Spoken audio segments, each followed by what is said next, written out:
नमस्कार, मैं सरदार बलविंदर सिंह। आप देख रहे हैं नीला सलाम न्यूज़। पूरे देश भर के किसान दिल्ली के बॉर्डर पर हैं और अपने ये 3 कानूनों को वापस करने की मांग को लेकर बैठे हुए हैं। सरकार उस पर कोई सुनवाई नहीं कर रही है, बल्कि जो किसानों के लिए आवाज़ उठा रहे हैं उनके ऊपर ही सीधा FIR की जा रही है। हमारे साथ राजेंद्र शाह जी हैं, जो पेशे से वकील हैं। सर, ये जो लगातार सरकार ये कोशिश कर रही है कि किसी भी तरह इस बिल को वापस ना लिया जाए, इस पर आपकी क्या प्रतिक्रिया है? बिल्कुल, आप सच सोच रहे हैं। और सरकार ने जो ये बिल लाए हैं, ये बिल उस सोच समझ के लाए हैं, वो वापस लेने के लिए नहीं लाए हैं। तो आप बिल्कुल इस बात को मान लीजिए कि सरकार ये बिल नहीं लेने वाले हैं। और अगर बिल वापसी चाहिए तो जो संसद में है उनको सड़क में बैठाना होगा, जो सड़क पे है उसको संसद में आना होगा, तभी ये बिल वापस होगा। ये आज मैं लिख के दे रहा हूँ।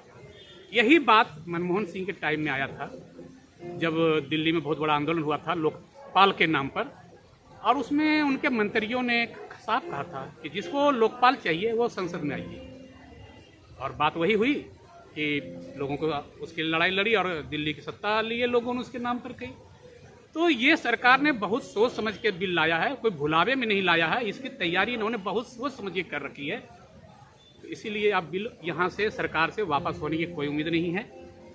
आपको खुद इसकी तैयारी करना पड़ेगा कि हम बिल वापसी का क्या उपाय लगाएं। ये आपको तैयारी खुद करनी पड़ेगी। लेकिन मेरा ये सवाल है कि जिस प्रकार से सरकार का एक बहुत बड़ा धड़ा लगातार वहाँ पे जो बैठे हुए किसान हैं, प्रदर्शनकारी किसान हैं, उन्हें कभी आतंकवादी बता रहे, कभी खालिस्तानी बता रहे, कभी देशद्रोही बता रहे, कभी गद्दार। क्या उनके ऊपर भी लीगल कार्रवाई हो सकती है? क्या ऐसे वक्ताओं के ऊपर भी?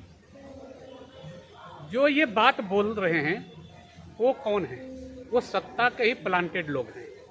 तो कोई भी अपने लोगों पर वो केस मुकदमा नहीं करेगा। लेकिन मैं तो कानूनी प्रक्रिया के अंतर्गत पूछ रहा हूँ आपसे। कानूनी प्रक्रिया की जो बात कर रहे हैं, तो आप इसके लिए सबसे पहले थाने में जाएंगे।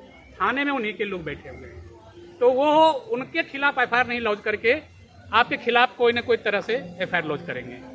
क्योंकि आप अगर गए हैं तो मतलब सत्ता के खिलाफ आप बात करने गए वहाँ पर, क्योंकि उनके लोगों के खिलाफ बात करने गए हैं, तो वो पुलिस पहले ही आपका खिलाफ केस दर्ज कर देगा। दूसरी बात, अगर आप हो गया तो आप कोर्ट में जाएंगे तो उनके ही लोग जज हैं, फिर आपको वो कई दिनों तक जेलों में रखेंगे। और खास करके UAPA जैसे NSA जैसा लग गया तो फिर आप भूल ही जाइए कि 1-2 साल आप बाहर होने वाले हैं, क्योंकि उसमें तो सीधा सीधी है मामला कि आपको बेल दे भी नहीं सकते वो। तो आपने जब ये बात की कि हम अगर उसको उठाएंगे तो उठा के आप जाएंगे कहाँ, कहेंगे किसे? जो जालिम है, जो मुजरिम है, वही हाकिम है, तो आपकी सुनवाई कौन करेगा? पेशे से आप वकील हैं, तो मैं इस सवाल आज वकालत से ही रिलेटेड पूछूंगा, कानून व्यवस्था से। जब एक इंसान को परेशान हो जाता है, सत्ता से हो या प्रशासन से हो, वो तो न्याय पाने के लिए सिर्फ न्यायपालिका की तरफ देखता है और उसे विश्वास होता है कि कोई उसे न्याय दे ना दे, न्यायपालिका उसे विश्वास देगी। लेकिन आज की स्थिति में क्या न्यायपालिका भी मूक दर्शक नहीं बन गई है? बिल्कुल मूक दर्शक बन गई है। और मैं तो कहूँगा कि ये जो है न्यायपालिका सरकार के साथ समझिए साठ-गांठ से काम कर रही है। आपका अगर कोई व्यक्तिगत मामला होगा तो उसमें तो कोर्ट थोड़ा बहुत दखल आपका दे देगा आपके स्टेटस के हिसाब से। लेकिन जहां मुद्दा ये आपके व्यवस्था के खिलाफ आएगा तो वहां पर आज के दिन चाहे सरकार हो या सुप्रीम कोर्ट हो या उनका बहुत बड़े सारे जो ब्यूरोक्रेट्स हैं, वो सारे एक हैं।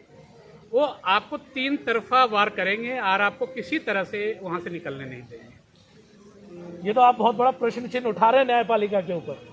मैं प्रश्न चिन्ह उठा नहीं रहा हूँ, बल्कि कार्यपालिका का और न्यायपालिका का जो कार्यकलाप है वो इसी बात को इंगित करता है। आप अगर देखें तो जो संविधान के रक्षक हैं वो खुद संविधान के भक्षक बने हुए हैं। अब छोटे सा एक एग्जाम्पल देता हूँ कि 124 आर्टिकल के तहत जजों, सुप्रीम कोर्ट जजों की बहाली है। उसमें लिखता है कि सुप्रीम कोर्ट का जज का बहाली जो राष्ट्रपति जी हैं वो चीफ जस्टिस इंडिया के कंसल्टेशन से करेंगे। लेकिन ये क्या कर रहे हैं, ये कॉलेजियम बना लिए। और कॉलेजियम तो है कि उसमें 5 जज जो ये होंगे सीनियर मोस्ट जज, ये यही लोग होंगे अपने मर्जी के। जब एक डेमोक्रेसी के रक्षक हैं और वो खुद अपने आप में डेमोक्रेटिक नहीं है कि 5 अगर जज हम हैं तो एक SC का हो, एक ST का हो, एक OBC का हो, एक माइनॉरिटी हो, एक जनरल हो, वो खुद 5 जज खुद वही है। अनडेमोक्रेटिक वे में एक कॉलेजियम बन रखा है, अनडेमोक्रेटिक बेंचेज बन रहे हैं। वो व्यक्ति संविधान की रक्षा कैसे कर रहा है ये आप समझ में रहे हैं। तो ये चीज आपको दिख रहा है, लेकिन वो है कि आप बोल नहीं सकते। अगर बोलेंगे तो फिर आपके खिलाफ जो है वो व्यवस्था के खिलाफ द्रोह माना जाएगा। तो सबसे पहले आप एक बात जानिए कि देश का सबसे बड़ा चीज होता है, कोई भी लोकतांत्रिक गणतांत्रिक देश का और कोई भी सोवरेन स्टेट में संविधान सबसे बड़ी चीज है, उससे बड़ा कोई भी नहीं है। संविधान के रक्षक हैं व्यवस्था, जो एग्जीक्यूटिव है या जुडिशरी है या पार्लियामेंट है, ये इनके रक्षक हैं। ये इनके मतलब कई एक नौकर हैं, ये सेवक है। अपने को सेवक भी तो बोलते ही है। तो कौन है आपके डेमोक्रेसी या रिपब्लिक सोवरेन के मालिक और उनके पिलर? तो संविधान कहता है कि एक sovereign secular Republic democratic state के लिए वहाँ के लोगों के बीच न्याय, समानता, उनका आज़ादी और उनका भाईचारा जब तक नहीं होगा तो कोई भी लोकतंत्र नहीं हो सकता, ना कोई गणराज्य हो सकता है, ना कोई सोवरेन स्टेट बन सकता है।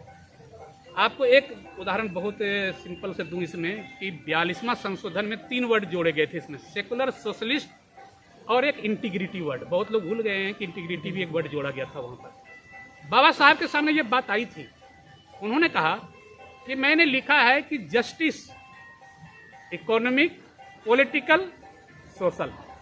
सोशल जस्टिस का मतलब ही हो गया आपको सेकुलरिज्म। आर्टिकल 15(1), 16(2), 29(2) कहता है किसी भी व्यक्ति का जाति, धर्म, जन्म स्थान, रंग, भेद, लिंग के आधार पर भेदभाव नहीं होना। यही तो सेकुलरिज्म है। तो सेकुलरिज्म अलग से क्या है? धर्म के आधार पर भेदभाव नहीं होना चाहिए, तो 15(1) तो कह ही रहा है, 16(2) तो कह ही रहा है, 29(2) तो कह रहा है। तो ये वर्ड क्यों जोड़ा गया? तो राजनीति का एक नया विषय बनाया गया ना। फिर उसके बाद आपको दूसरी वर्ड जो जोड़ा गया था इसमें, सोशलिज्म। तो बाबा साहब जो तक जिंदा थे उन्होंने कंपनीज एक्ट नहीं बनाया था, ये 1956 में आया है, आपको सबको जब पता है। जब बाबा साहब बीमार थे अंतिम समय में, उन्होंने अंग्रेजों को साफ कहा, मुझे आपकी कंपनियों से हमारे देश का विकास नहीं होगा, हम पब्लिक सेक्टर से देश का विकास करेंगे। और उन्हें भाखड़ा नांगल, हीराकुंड, DVC जैसे RBI जैसे बहुत बड़ी बड़ी संस्थाएं बनाए। बोला भारत का विकास इससे होगा।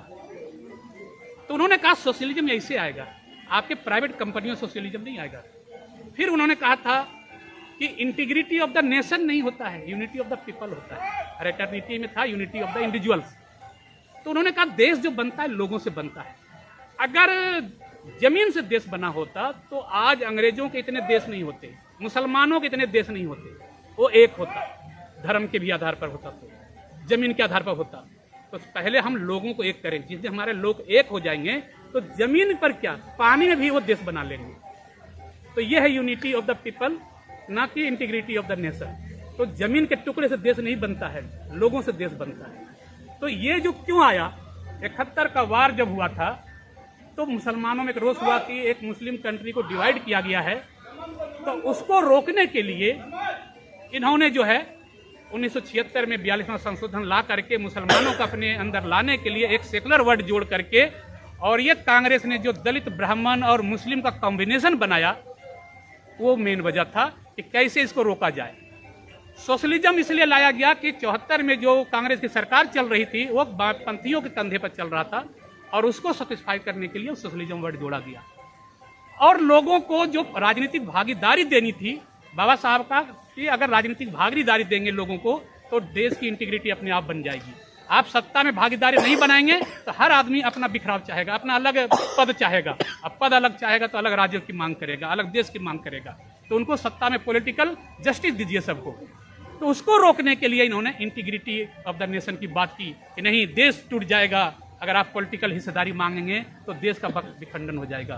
तो ये सब को तोड़ने के लिए ये सब शगुफा छोड़ा गया था, और जिसकी वजह से लोग उस मेन मुद्दा से भटक गए, जो सामाजिक, आर्थिक और राजनीतिक न्याय की मांग थी। उससे भटक करके लोग चले गए सेकुलरिज्म की मांग करने, लोग चले गए सोशलिज्म की मांग करने, लोग चले गए अखंड भारत की मांग करने, और इसी में उलझ के रह गए। ये धन्यवाद। ये हमारे साथ थे राजेंद्र शाह जी।